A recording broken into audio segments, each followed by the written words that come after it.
नमस्ते, मैं मनोज गुप्ता, श्रुति शिष्य कक्षा 8 यूपीएस होशियार बलरामपुर। दोस्तों, आज मैं आपको भारत के प्रथम राष्ट्रपति डॉक्टर राजेंद्र प्रसाद के बारे में बताऊंगा। इनका जन्म 3 दिसंबर 1884 को बिहार के जीरादेई गांव में हुआ था। इनके पिता का नाम महादेव सहाय और माता का नाम कमलेश्वरी था।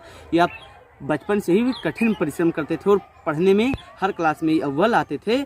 कानून की परीक्षा इन्होंने 1915 ईस्वी में पास की और हेडमास्टर बन गए। 13 वर्ष की उम्र में इनका विवाह भी राजवंशी देवी से हो गया था।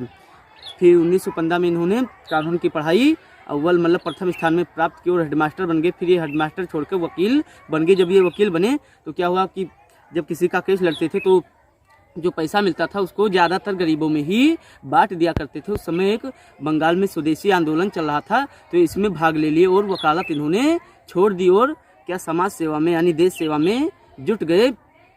1917 में एक चंपारण सत्याग्रह चल रहा था जिसमें भी ये भाग ले लिए और चंपारण सत्याग्रह का नेतृत्व कर रहे थे गांधी जी।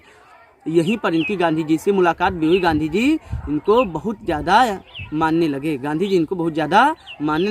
1934 ईस्वी में क्या हुआ कि बिहार के पटना में एक भूकंप आ गया। उस समय भूकंप आ गया तो काफ़ी परिस्थिति बिगड़ गई। कहीं पर किसी का घर टूट गया, किसी को हर चीज़ से दिक्कत होने लगी। तो डॉक्टर राजेंद्र प्रसाद जो हो सकता था, किसी को भोजन, किसी को कपड़ा, किसी को घर, जिस तरह से योगदान हो सकता था उस तरह से उन्होंने सबकी सहायता भी की। 1934 ईस्वी में ही ये जो कांग्रेस होता है इसका अध्यक्ष भी बने और 1950 ईस्वी में संविधान द्वारा भारत के राष्ट्रपति चुने गए। 1952 में ये आम नागरिकों के द्वारा भारत के राष्ट्रपति चुने गए और 1952 से 1962 तक ये भारत के राष्ट्रपति रहे। जब ये राष्ट्रपति थे तो ये एक दिन बैठे थे तो अपने जो होता है कमरा ऑफिस उसमें बैठे थे तो एक विदेशी इनको हाथी के दांत का एक कलम ले आया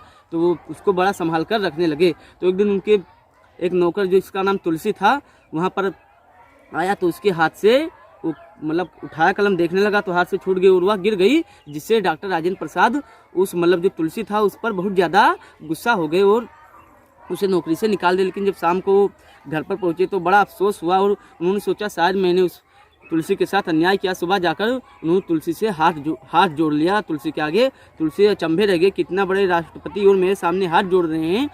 तब तुलसी ने कहा कि आप माफ़ी क्यों मांग रहे हैं। तब डॉक्टर राजेंद्र प्रसाद ने कहा कि जो मैंने आपको कल निकाल दिया था उससे मुझे बड़ा अजीब सा फील हुआ और इसीलिए मैं आपसे माफ़ी मांगने आया हूँ, यानी मैं आपने आपके साथ अन्याय किया था। यह सुनकर जो तुलसी था उसके आँखों में आंसू भर आए और उन्होंने डॉक्टर राजेंद्र प्रसाद को रोते रोते माफ़ कर दिया। एक बार वो कहीं भाषण देने जा रहे थे तो उनके जूते जो थे थोड़ा घिस गए थे। तो उनका जो एक सचिव था उसने कहा कि मैं नए जूते ले आता हूँ। तब जो डॉक्टर राजेंद्र प्रसाद थे उन्होंने कहा जाओ। तो क्या हुआ कि जब वो गया सचिव लाने तो एक जोड़ी महंगा जूता उठा लाया। तो डॉक्टर राजेंद्र प्रसाद देखे तो कहे मैं इसे नहीं पहन सकता क्योंकि मुझे कड़े व सस्ते जूते पहनने की आदत है। एक काम करो, तुम इसे लौटा दो। लेकिन जैसे ही वह जाने लगा तो उसे रोके और कहे कि अभी तुम जाओगे तो वैसे तो 100 रुपये का भी पेट्रोल भी लग जाएगा, तो एक काम करो कि पैसे किसी ना किसी तरह से हमें बचाना चाहिए। तो किसी दिन से जाना, कोई काम वाम होगा तो फिर उस दिन जूते को वापस कराना। आज मैं यही घिसा हुआ जूता पहन के वो आप ही जो भाषण देने जाना था वहाँ पर चले गए। यानी क्या था, वो सरकारी जो पैसा था उसको भी बड़ा संभाल कर रखते थे। जब वो राष्ट्रपति बने तो उस समय 10,000 वेतन सबको मिलता था, लेकिन इन्होंने 2,800 रुपये ही वेतन लिया, बाकी सब नहीं लिए और कहते थे कि ज़्यादा से ज़्यादा गरीबों में बांट दिया जाए।